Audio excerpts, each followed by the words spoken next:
rule. If we know when the action happened in the past, and we know that because we have words such as yesterday, last week, last month, last weekend, ago, 2 days ago, 3 days ago, in 1989, on the 7th of January, or after when I was a child.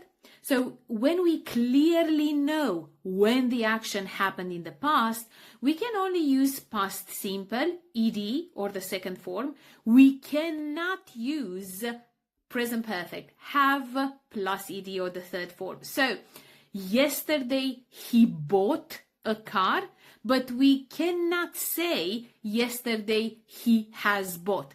Sometimes when I assess students' levels of language before they start classes, I ask them different questions or different scenarios, and I ask them, what did you do yesterday? And they say, yesterday I've been at work. No. You cannot have I've been, I've done, I've worked, I've nothing, if we clearly know when the action happened in the past. Let me give you this example. I have a friend, let's say John, yeah?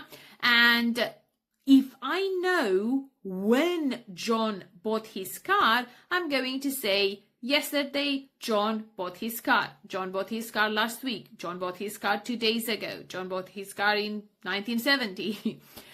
But let's say that I know John. Yeah, I have this friend John, and he owes me money.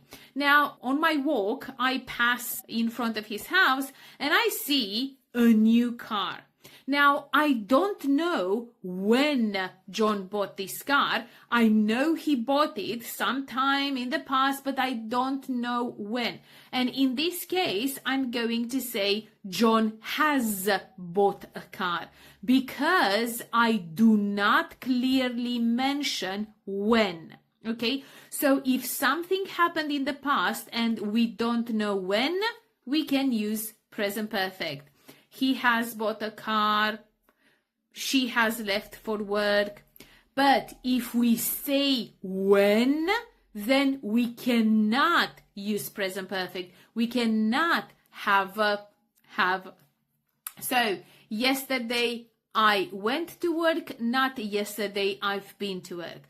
Last week we bought a flat, not last week we have bought a flat. Okay, so it's very simple to remember. If you clearly mention when the action happened in the past, you cannot have plus ed or the third form. Now, if you're interested in any other grammar topics or pronunciation or whatever you need related to studying English, please let me know in the comments. See you next time.